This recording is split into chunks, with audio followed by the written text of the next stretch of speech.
নমস্কার আমার ইউটিউব পরিবার, চলে এলাম আমি রুম্পা ডেইলি লাইফস্টাইলে প্রত্যেক দিনের মতন ডেইলি লাইফস্টাইলের প্রত্যেকটা পার্ট নিয়ে হাজির। সকাল হয়ে যায়, দরজা জানলাগুলো খুলে বাইরের মুক্ত বাতাস ঘরে প্রবেশ করাই, আর আস্তে আস্তে মনটাকে কাজের প্রতি সংযোগ করে আর সমস্ত কাজ শুরু করে দিই। সকালের পরিবেশটা এতটাই ভালো থাকে, সত্যি খুব ভালো লাগে কাজ করতে। কিন্তু আস্তে আস্তে যখন বেলা বাড়তে থাকে, কাজের চাপ বাড়তে থাকে, ক্লান্তি যখন জমা হতে থাকে, অথবা যেদিন অতিরিক্ত পরিমাণে গরম লাগে বা যেদিন বৃষ্টিটা প্রচুর পরিমাণে হয়, সেদিন একটু সত্যি চাপের মধ্যে মানসিক চাপের মধ্যে পড়ে যাই। গরম রোদ উঠলে গরম লাগে, আর বৃষ্টি পড়লে তো জায়গায় জায়গায় জল পড়ে, সেদিকে কাজের চাপ অনেকটাই বেড়ে যায়। কোথায় কোন বালতি দিতে হবে, ওপর থেকে জল পড়া শুরু হয়ে যায়, কোথায় কোন ক্যারেট রাখতে হবে, সব দিকে খেয়াল রেখে ঘরের কাজকর্মগুলো একটা একটা করে শেষ করি। সকালে ঘুম থেকে উঠে যখন ঘরের কাজগুলো এক মনে করি বা চুপচাপ থেকে যখন ঘরের কাজগুলো করি, সকালে আমি একাই থাকি বাড়িতে আর কোনো সদস্য থাকে না। তো তখন নানান রকম চিন্তা মাথায় আসে, আর এই চিন্তাগুলো নিয়ে কাজ করতে করতে যেন 3 ঘন্টার কাজ 3.5 ঘন্টা 4 ঘন্টা হয়ে যায়। বিছানা তোলা, ঘর ঝাড় দেওয়া, তারপর চলে যাই রান্নাঘর ঝাড় দিতে, তারপর আসি উঠোন ঝাড় দিয়ে সিঁড়িতে জল ঢেলে বা পুরো উঠোনটা বাড়ির সামনে থেকে শুরু করে একেবারে ঘরের সামনের দিকটা থেকে শুরু করে বাড়ির মেন গেটটা পর্যন্ত ঝাড় দেওয়া, জল ঢালা। তবে হ্যাঁ, এখন দু জায়গায় সিঁড়িতে জল ঢাললেও বাইরের গেটটার দিকে জল মাঝে মাঝে ঢালছি না, কারণ এখন সব জায়গায় শ্যাওলায় পরিপূর্ণ হয়ে গেছে। তো জল ঢাললে আমারও যেমন অসুবিধা, আর জল ঢাললে রাস্তাতেও জলটা যায়, বা রাস্তার দিকেও আমার ঘরের সামনে, আমার মেন গেটের সামনে যেখানটা জল ঢালি, জলটা তো রাস্তাতেও পড়ে। এবার আমাদের বাড়ির পেছন দিকে 2-3টে ফ্যামিলি রয়েছে, তারাও ওখান দিয়ে যাতায়াত করে। সেই জন্যে রাস্তাটার পরিমাণটা শ্যাওলায় জল ঢালতে ঢালতে এমনিতেই তো বৃষ্টিতে পুরো রাস্তা শ্যাওলায় জমে গেছে। সেই জন্য মেন গেটটাতে খুব একটা জল ঢালি না, কারণ শ্যাওলাতে সকলেরই যাতায়াত করতে অসুবিধা হয়। আর যারা আমার ভিডিও দেখেন তারা তো জানেনই যে এই জায়গাটায় কী পরিমাণে পাতা আর টগর ফুলগুলো পড়ে। খুব খারাপ লাগে টগর ফুলগুলোকে ঝাড় দিতে, কিন্তু কী করব, আগের দিন থেকে শুরু করে এই ফুলগুলো আর পাতা পড়তে শুরু করে দেয়। কখনো কখনো তো এমন হয় এই ফুলগুলো পচে গিয়ে রাস্তাটা আরও স্লিপড হয়ে যায়। সেই জন্যেই প্রতিনিয়ত ফুলগুলোকে ঝাড় দিয়ে ফেলতে। তবে যেই ফুলগুলো উঠোনটা ঝাড় দেওয়ার পর যখন স্নান টান করে এসে আমি গাছ থেকে ফুল তুলতে যাই, যে ফুলগুলো মাটিতে পড়ে আমি একটা একটা করে তুলে নিই।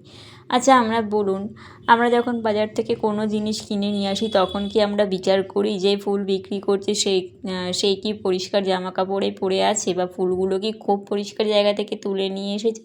সেদিকে কিন্তু আমরা খেয়াল রাখি না। যখন জিনিসগুলো আমরা টাকা দিয়ে কিনে আনি, তার বাদ বিচার করি না, বা আমাদের মাথাতেই আসে না, কারণ তখন আমাদের মাথায় বা মনে ভক্তি কাজ করে।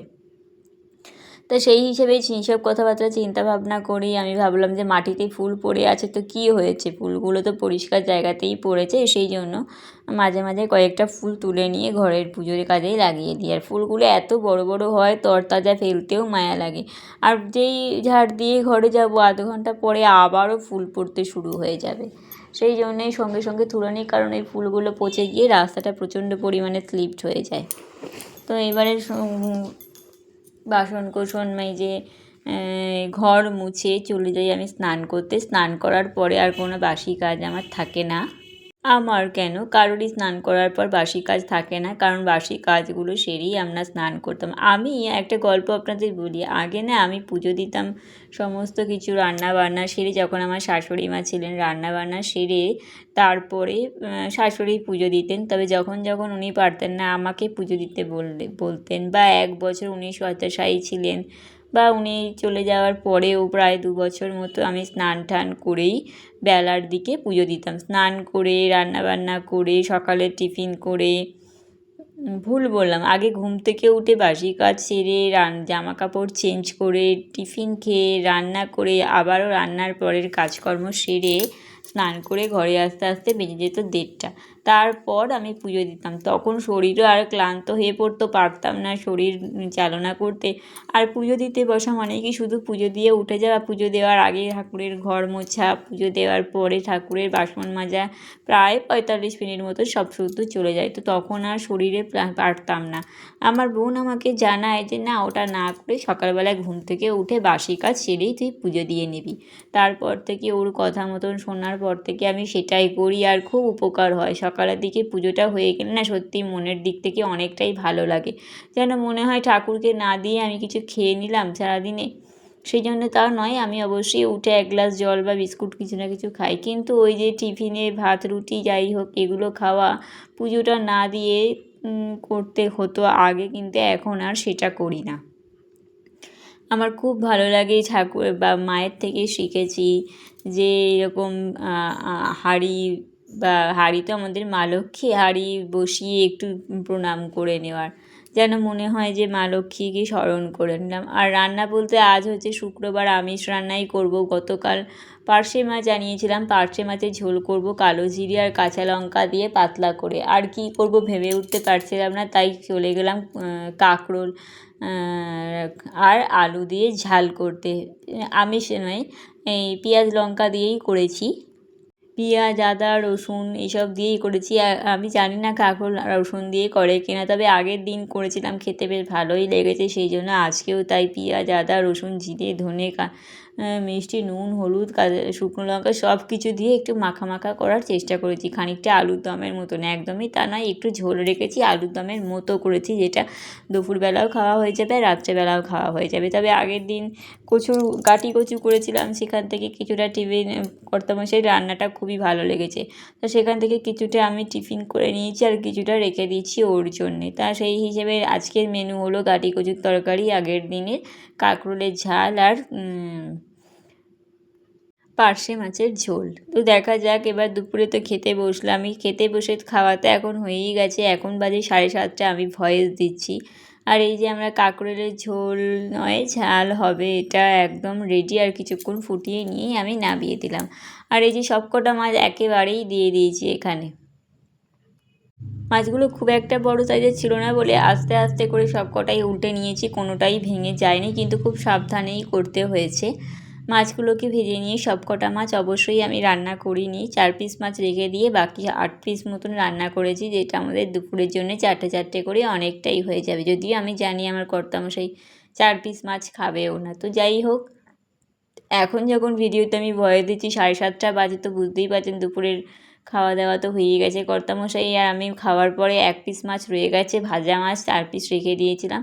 কাঁকরোলের ঝোল আমার তো লাগেইনি, কর্তামশাইয়েরও লাগেনি, জাস্ট টেস্ট করার জন্য একটুখানি নিয়ে রেখেছিল। আর গাঁটি কচুর তরকারি যা ছিল, আবারও আমি দুপুরবেলায় খাওয়ার পরও আবারও আমাকে কর্তামশাই ভালোবেসে বললেন আমি এতটা নেব না, তুমি একটু নাও। সেও দিল, কারণ ওর কিন্তু তরকারিটা খুব ভালো লেগেছিলো, কিন্তু সবটাই নিতে পারতো, তারপরেও আমাকে দিয়েছি।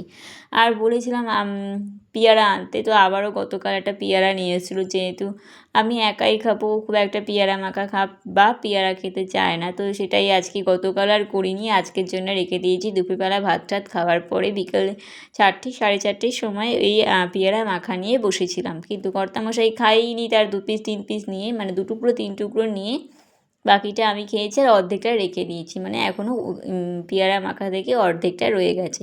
আর এই যে আমার পার্শে মাছের ঝোল,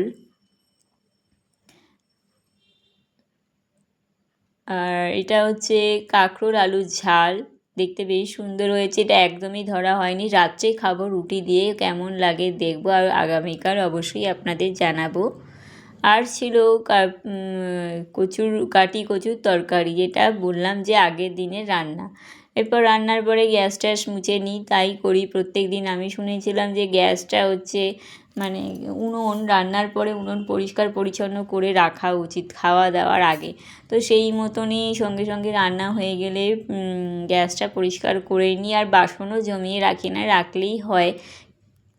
খুব তাড়া না থাকলে বা খুব দরকারি কাজ না থাকলে রান্নার পরেও বাসনগুলো মেজে নিই। 2টো মানুষ, কিন্তু বাসন মাজতে হয় 3বার, সকালবেলায় একবার, রান্নার পরে একবার, আর দুপুরবেলায় খাওয়া দাওয়ার পরে একবার।